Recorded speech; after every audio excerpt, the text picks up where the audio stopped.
இந்த தொகுப்புல நாம ஆழ் மனம்னா என்ன, ஆழ் மனத்திற்கு எப்படி நம்ம கட்டளை கொடுத்து நாம நினைத்ததை செய்யறது, செஞ்சது பிறகு அதனுடைய பயன் எப்படி இருக்கும் என்பதை பற்றி இந்த தொகுப்புல பார்க்க போறோம். ஆழ் மனம் அப்படின்றது என்னன்னா ஒரு அற்புதமான சக்தி. இது நீங்கள் ஆழ்மன சக்தியை பெருக்கிக் கொண்டால் உழைப்பின் 10 அளவு ஒரு பங்கு குறைத்தாலும் விளைவு 10 மடங்காக உயர்த்திட முடியும். ஆழ்மனத்திற்கு ஈடு இணை எதுவும் இல்லை.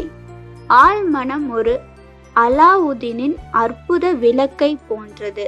நீங்கள் சரியாக கேட்டால் நீங்கள் ஆசைப்படுவது எல்லாமே உங்களுக்கு கிடைத்து கொண்டே இருக்கும். பாசிட்டிவ் திங்கிங் ஆல்வேஸ் எவர் சக்சஸ்.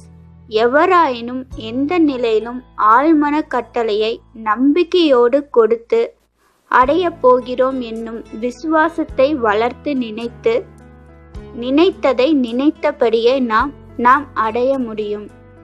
ஒரு குறிக்கோள், ஒரு கட்டளை மட்டும் தேர்வு செய்து கொள்ளுங்கள்.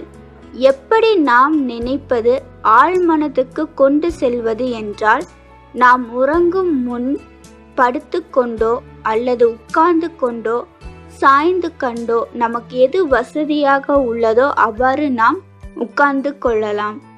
உங்களை தளர்வாக்கி கொண்டு மூச்சினை நன்கு ஒரு 5 முறை இழுத்து விடுங்கள். மனதையும் சிந்தனையும் தெளிவாக்கி கொண்டு நீங்கள் ஆசைப்படுவது எது, உங்களுடைய குறிக்கோளின் கட்டளை எது என்று சரியாக தீர்வு செய்து கொள்ளுங்கள். பிறகு அந்த விஷயம் நடந்து விட்டது போல் நாம் கற்பனை செய்ய வேண்டும். அது நடந்து விட்டால் நாம் எப்படி நடந்து கொள்ளவோமோ அதன்படியும் நாம் கற்பனை செய்ய வேண்டும். உதாரணத்திற்கு, நாம் ஒரு ஆடை வேண்டும் என்று ஆசைப்படுகிறோம். அது விலை உயர்ந்ததாக இருந்தாலும் பரவாயில்லை. அந்த உடையின் கலரை கற்பனை செய்து கொள்ளுங்கள்.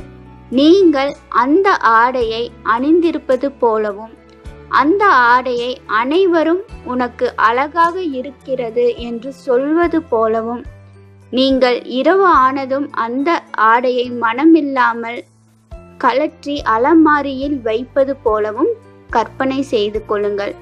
இவ்வாறு நாம் என்ன நடக்க வேண்டும் என்று ஆசைப்படுகிறோமோ அது இவ்வாறு நடந்து முடிந்தது போல நாம் கற்பனை செய்ய வேண்டும். இவ்வாறு நாம் 30 நிமிடம் ஆழ் மனதிற்கு கட்டளை கொடுக்க வேண்டும். பிரம்ம முகூர்த்தத்தில் செய்தால் மிக பலன் கிடைக்கும். இவ்வாறு நாம் சுய தோற்றத்துடனும் அதிர்வுகளுடனும் கற்பனை செய்ய வேண்டும். நம் வாழ்க்கை என்பது நம் எண்ணத்தில்தான் உருவாகிறது. எண்ணத்திற்கு ஏற்ப வாழ்க்கை, எண்ணம் செயலாகும், செயல் பழக்கமாகும், பழக்கம் வாழ்க்கையாகிறது, பழக்கம் உங்கள் வாழ்க்கையை நிர்ணயம் செய்கிறது.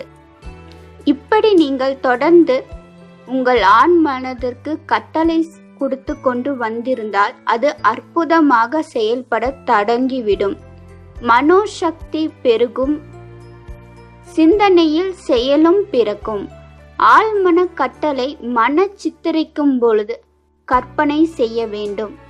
ஆழ்மன கட்டளை கொடுக்கும் போதே அதற்கு மனசக்தியும் வரைவது மூலமும் நீங்கள் அற்புதங்களை நடத்தி பார்க்க முடியும். உங்கள் நீண்ட கால குறிக்கோளும் நிறைவேற்றி கொள்ள முடியும். இவ்வாறு நாம் ஆழ் மனதிற்கு நடந்தது போலவே நாம் கற்பனை செய்து கொள்வதால் நாம் இன்னும் உற்சாகமோடு வேலை செய்ய முடியும். இந்த உற்சாகமே நம்மை நல்வழியில் கொண்டு செல்லும். உங்கள் நீண்ட கால குறிக்கோளும் உங்களுக்கு நிறைவேற்றி கொள்ளவும் முடியும். இன்னும் பல பயனுள்ள செய்திகளுடன் இணைவோம். நன்றி.